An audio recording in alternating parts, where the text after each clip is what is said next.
In the gang-ridden streets of South Central L.A., alliances are everything. And sometimes, saying the wrong thing can get you killed. The beef between the Hoover Criminals and the Neighborhood Crips wasn't just about a dirty look or a turf dispute. This ran deep, fueled by betrayal, legacy, and decades of violence. What began as neighborhood pride spiraled into a full-blown war, pulling entire families into the madness. But to really get it, we've got to go back to where it all started. You see, the Neighborhood Crips, also known in the streets as the Hood Crips or Hoodster Crips, isn't just one single gang. They are a whole movement, a collection of black street sets, mostly holding it down on the west side of South Central Los Angeles. Their roots run deep, originally branching off from the infamous Rollin' 60s Neighborhood Crips. From there, they blew up fast, becoming one of the fastest growing gangs in the history of the Crip world. The story really kicks off in 1979. That's when things popped off heavy between two heavyweights, the Rolling 60s and the 8-Tray Gangster Crips. It wasn't just some small beef either. It turned into a full-blown war that split the streets down the middle. After the smoke cleared, sets had to choose up. You was either rolling with the deuces, known as 2X, or you stood with the gangsters, the 3X sets, better known as the Trays.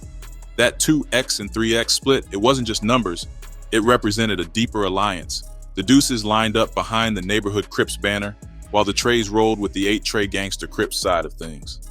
That division shaped the streets for decades. By the time the 90s hit, the Neighborhood Crips had gone from local to national. They grew into a network of over 30 different subsets, even reaching outside of LA into other cities and racial communities.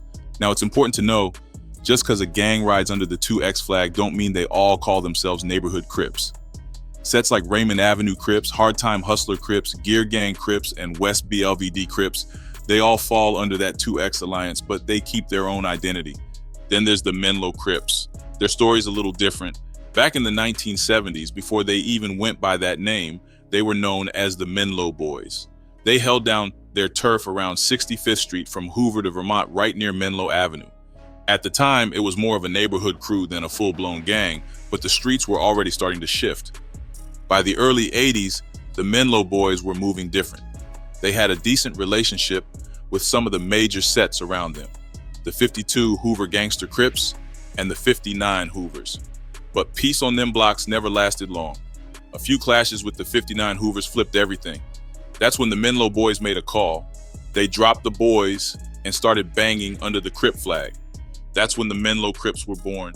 Then in 1982, a key figure named Big Lorenzo got heavily influenced by the 8-Tray Gangster Crips. He pushed for a name change, turning the crew into the Menlo Gangster Crips. That pulled them under the Gangster Crip umbrella, also known as the Trays or 3X. But even with the name switch, they never fully joined that gangster moving alliance. For a while, things were solid between the Menlo Gangster Crips and the 8 Trays, but like with most hood ties, it didn't last. A serious fallout broke that bond, and from there, the Menlos had to rethink their alliances. That's when they linked up with the 67 Neighborhood Crips, bringing them into the Neighborhood Crip or Deuce 2X family. That's how they came to be known as the 65 Menlo Neighborhood Crips. From that point on, internal cliques started forming inside the Menlo Neighborhood Crips, and those cliques became a real part of the structure, especially as their war with the Hoovers got deeper and more deadly. Speaking of the Hoovers, they got their start on the west side of South Los Angeles. They weren't some nationwide operation at first. They were just a local black gang named after Hoover Street, that long strip running between Vermont and Figueroa. But the thing about the Hoovers, they were never just one crew. It was a whole collection of smaller sets, all flying under the same name. Back in the 1960s, before the name Hoover criminal gangs even existed, they were known as the Hoover Groovers, just a group of young dudes mostly hanging around 92nd Street. This was during the early days, right when the Crips were just forming. The Groovers were still finding their identity, but then tragedy struck. One of the founding members lost his younger brother to a murder, and word on the street was the West Side Crips had something to do with it. So things got tense, but instead of jumping straight into war, the Hoover Groovers and the West Side Crips sat down for a real meeting. This went down at St. Andrew's Recreation Center, a known spot between Manchester and 89th. After that talk, they decided to stop pointing fingers at each other and shifted the blame toward another crew, the Figueroa Boys. That shift sparked something serious. The leader of the Figueroa Boys got caught slipping at a nightclub and ended up on the wrong end of a vicious beatdown. That moment marked the shift. The Hoovers started stepping up, challenging big names like Stanley Tookie Williams and his West Side Crips. At one point, things almost boiled over into full-blown war. But once again, cooler heads came through. Leadership from both sides met again and made a strategic move. They joined forces to go after a mutual enemy called the Lowenstein Boys. That alliance is what brought the Hoovers into the Crip fold. By the mid-70s, they were calling themselves Hoover Crips. But then came the killing that flipped everything upside down. Raymond Washington, one of the original founders of the Crips, got hit in a drive-by in August 1979. The news tore through the streets.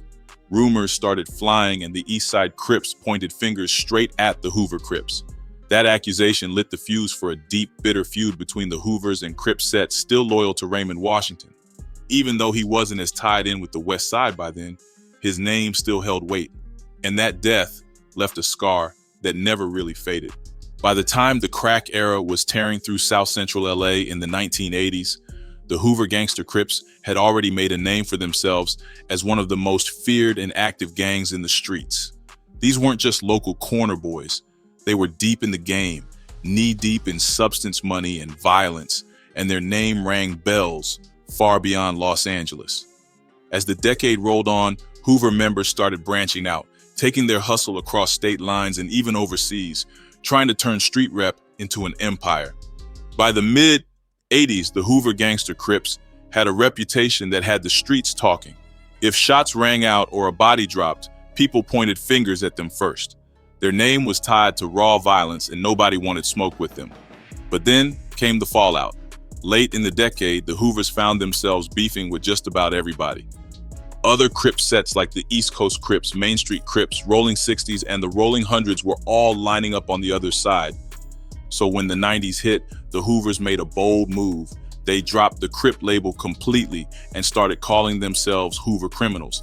That's when slogans like ABK and EBK started popping up, standing for anybody killer and everybody killer. On their turf, walls were sprayed with BK for blood killer, CK for Crip killer, and even OK for Rolling Zero's killer. That anybody killer mentality had them operating like some of the Hispanic gangs in the area, who usually stayed loyal to the Mexican mafia and their own. But the Hoovers, they went to war with everyone, Bloods, Crips, and even Latino sets. That move burned a lot of old bridges and left them standing solo. But that's exactly how they wanted it. By the end of the 90s, the Hoover Criminals were on a different type of time. No allies, no peace, just straight aggression. That shift turned South Central into a war zone, with bodies dropping left and right behind that ABK mindset. It was around 6:30 in the evening on October 21st, 2003, when a 65-year-old known as Psycho, a member of the Menlo-Crips, got shot. Cops believe the ones behind it were Delisha Gilbert and Kevin Maddox, both from the rival 8 Trey Hoovers. Menlo-Crips and the Hoovers had long-standing beef, so this wasn't out the blue. About 30 minutes later, Vanetta Ward was driving her Chevy Tahoe down in South L.A. with 8 family members packed in. Riding up front was her ex-husband, Louis. In the middle row sat her daughter, Alexis, and 3 cousins, Keviona, Arroya, and Jasmine. In the back were her sons, Davion and Eric, plus their stepbrother, Louis Jr. They pulled up to the light at 76th and Hoover. That's when a champagne-colored Escalade rolled by, clean with spinner rims. Davion spotted it and said contact, his way of saying the ride was fire. Then he added, "There go Nee." Nee, real name Hall, had been Vanetta's man for years. Alexis had known him her whole life. Davion even called him a godfather. Hall stepped up for him after his real dad passed, but despite the history, Vanetta got tense. She said Hall must have had a death wish being over there. This was deep Hoover territory, and Hall was a known OG from the 65 Menlo Crips. As Hall's Escalade passed, he suddenly whipped a U-turn and pulled in front of Vanetta's Tahoe. Then one of his backseat passengers dropped the window and started dumping shots. Bullets tore across the windshield, blasted the side panels, and even hit the back window. The Tahoe got lit up. 7-year-old Alexis caught 2 bullets, one in her shoulder, one in her back. Vanetta didn't wait. She hit the gas and sped through the intersection to get help from some nearby cops. Then came the call. Hall rang Vanetta's phone right after the shooting. She was frantic, screaming that Alexis had been shot. Hall sounded shook, swearing he didn't know it was her truck. But here's the thing, he had warned her before, told her SUV looked just like the one driven by Delisha Gilbert, one of the Hoovers. Told her she might get caught in the crossfire if someone made a mistake. He even told her to paint it a different color. Turns out Hall didn't hang up the phone right. He left a voicemail on Vanetta's line that accidentally recorded him talking to someone else. Hall straight up admitted he just shot up Vanetta's truck thinking it was a Hoover truck and that her babies were in the car. He named the location, said it happened on Hoover near the 80s, and the man he was talking to just brushed it off like it was nothing. Now, Vanetta wasn't just any bystander. Since 2001, she'd been working as an undercover FBI informant, giving them details on guns and substances in the neighborhood. She was good at it too, pulling off controlled buys, feeding the feds information, and getting paid for it. Over the years, she got between $30,000 to $40,000 in cash and expenses. That night, she gave a quick statement to the police at the scene. Later at the hospital, she gave a more detailed one, saying the shooter was someone she knew as Dean and that Hall was the driver. Her niece Keviona backed it up in a photo lineup. Days later, Hall called again, apologized, said he'd help fix the car, take care of the kids, whatever she needed. But Vanetta told him they'd already ID'd him, her, Alexis, and Keviona. Another call came later. This time, they talked about possibly walking back their statements. Vanetta recorded that too. They came up with a story saying the SUV had dark tints, so nobody could really see who was inside. Vanetta hadn't even talked to Keviona yet, but she said she was working on convincing Alexis to say she wasn't sure anymore. She told Hall that Alexis was already starting to say maybe it wasn't him. Hall told her to keep pushing it, and if she got Keviona to fold too, he'd turn himself in. Vanetta actually thought about retracting her ID. Part of it was fear. She thought snitching might get them killed, but part of it was love. She still had strong feelings for Hall, and even after all that, she kept their relationship going. In December 2003, Hall told her he was going to paint the Escalade red. She passed that tip to law enforcement. They later found and impounded the truck, and it had been freshly painted, just like he said. Then in January 2004, police stopped 2 Menlo-Crip affiliates and found a loaded .45 caliber handgun in their car. Ballistics testing matched it to the shell casings from the Tahoe shooting. By December 2004, police had Hall in cuffs. In court, Hall faced 9 counts of attempted murder: willful, deliberate, premeditated, 1 count for shooting at an occupied vehicle, 1 for shooting from a car. The jury found him guilty on all charges and agreed on all the extra allegations. The judge hit Hall with a heavy sentence: 60 years to life in state prison, plus fines and fees stacked on top. Fast forward 3 years, and another neighborhood finds itself in the crosshairs. It was a regular Monday morning, December 18th, 2006, around 10:30 a.m. Jermaine Richards was just walking home, not expecting anything out of the ordinary. As he got closer to his apartment building on South Vermont Avenue in Los Angeles, he spotted his homeboys, Shakota Doss and Deonte Burks, chilling in the gated parking lot. So Jermaine did what anybody would do. He stopped, posted up, and chopped it up with them for about 20 to 30 minutes. Eventually, Deonte stepped off to go holler at a guy and a girl standing nearby, just outside the gate. They exchanged a few words, nothing major, and then Deonte came back over to the group. But then, out of nowhere, the whole vibe flipped. A man came walking up, and just like that, shots rang out. Deonte dropped to the ground.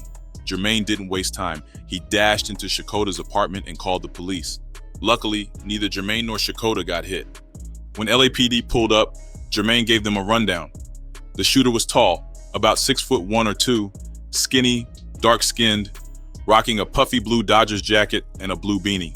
He had some facial acne and a noticeable overbite, maybe even crooked front teeth.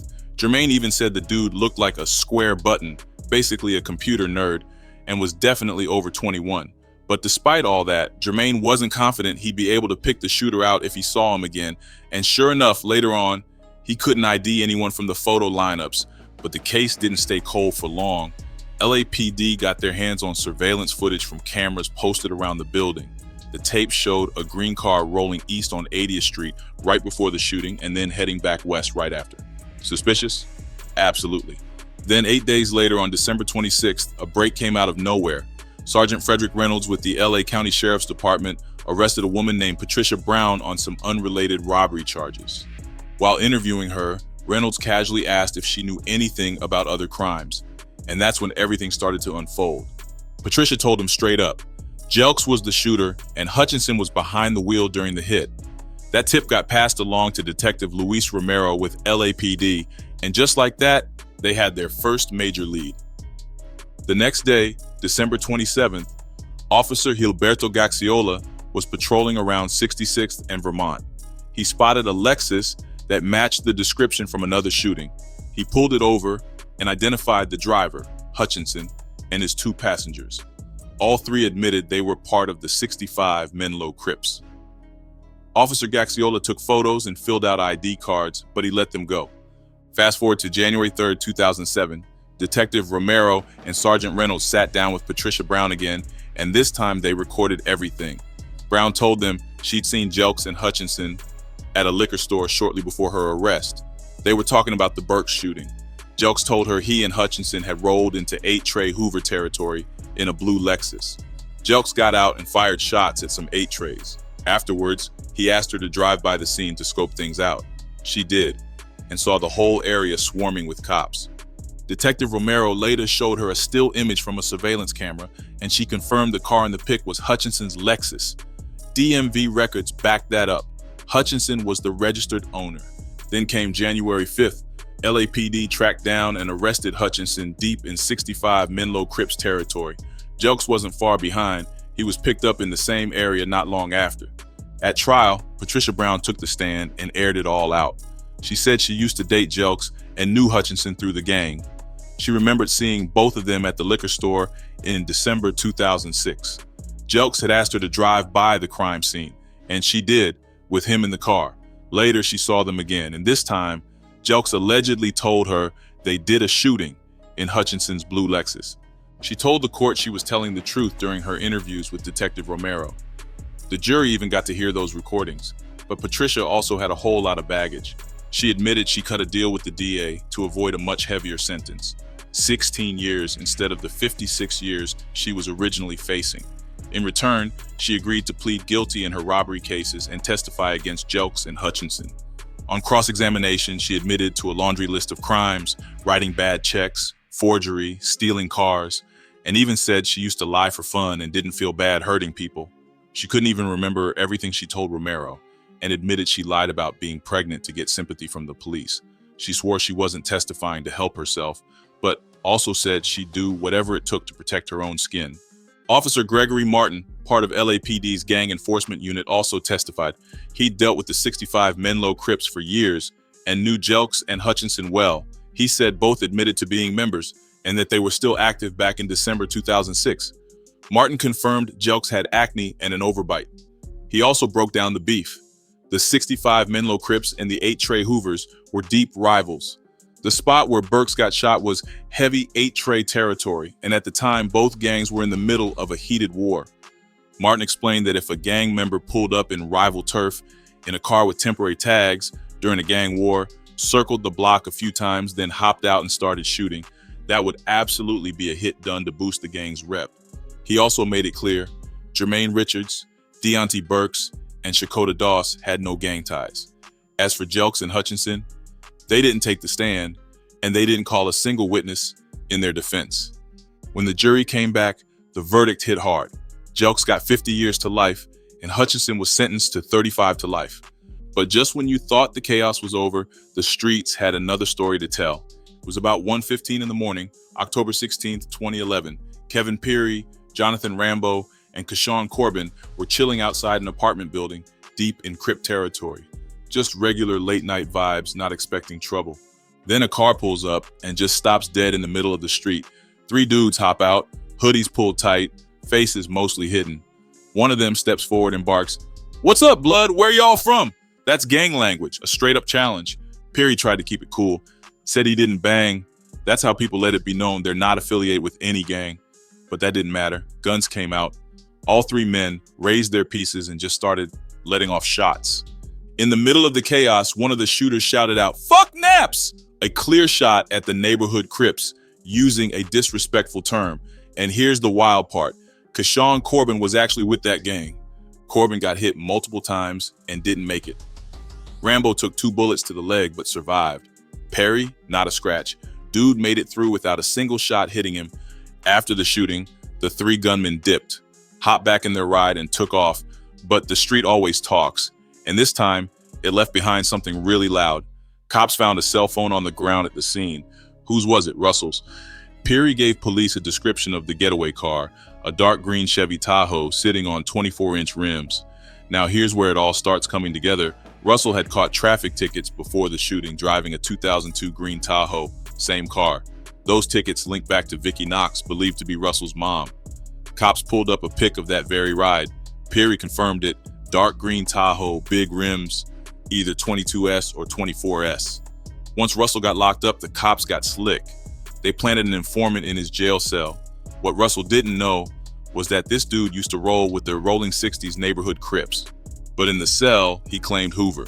Russell bought it, told the informant he was with the 5'9" Hoover gang and that his street name was Tiny H. Mac. Started talking reckless too, said the cops were on him about a murder. In coded language, he basically confessed that he and a homie put in work, meaning they pulled a hit for the gang. Told the informant both of them had guns that night and his piece was gone, put away, off the streets. The informant got specific, asking if it was a 9mm revolver that could be taken apart, barrel and all. Russell said, yeah, that lined up because detectives found a single 9mm casing at the crime scene. Then came Detective Nicholas Hartman, deep in gang cases, who testified that Russell was a known and active 5'9" Hoover member at the time. And in L.A., the Hoovers in the rolling 60s, straight up enemies. The prosecutor laid it all out for Hartman. Every detail, the turf, the Crip disrespect, the shooting, the getaway, the jailhouse confession. Then she asked the big question. Did this look like a gang hit? Hartman didn't flinch. Absolutely. And just like that, the system came down hard. Russell got 105 years to life, plus another 20 for good measure. But the block? No relief. The chaos just kept rolling. In August 2015, 2 dudes named Love and Vaughn were deep in it. They ran with the Block Crips, a smaller crew tied to the bigger Rolling 100s gang. Around that time, the Rolling Hundreds were out for blood. One of the top guys had just been killed by the Hoover Criminals, and the whole set was out to settle the score. It was a Saturday, mid-August. Vaughn got Love to drive him straight into Hoover territory. They didn't roll alone, though. They brought along Timothy Boykins, a former Rolling 30s member, in a second car. His job? Film everything. Vaughn and Love told him they were just going to rough somebody up. But when they got there, the plan flipped real quick. Love stopped the car. Vaughn hopped out and walked up to a man standing on the sidewalk with a woman and 2 kids. After a few words, Vaughn pulled a gun and started dumping shots. The man tried to run into the street, but Vaughn kept firing wild. 10 bullets hit the guy, in the head, chest, leg, and hand. A car passing through the intersection got hit too, 3 times. After the shots, Vaughn jumped back in the ride and Love peeled off. Boykins, who'd been filming, later asked Vaughn what went down. Vaughn brushed it off like it was nothing, called it block business. Thing is, cameras were already watching that intersection. They caught everything, just not a clear shot of Vaughn's face. But the victim? He recognized him right away. When the cops showed him a lineup, he pointed to Vaughn without a second thought. And it didn't stop there. Both Vaughn's and Love's phones pinged right at the scene when the shooting went down. Then the next day, Love texted Vaughn, "We gotta move that gat." Pretty clear they were scrambling to ditch the weapon. When it all came down in court, the jury wasn't confused. Vaughn got hit with guilty on every count, plus all the extras. The judge dropped 55 years to life, then threw on another 10 for good measure. Love didn't walk away easy either. He got 47 years to life. Appreciate you watching. If you liked it, hit that like button and make sure to subscribe for more.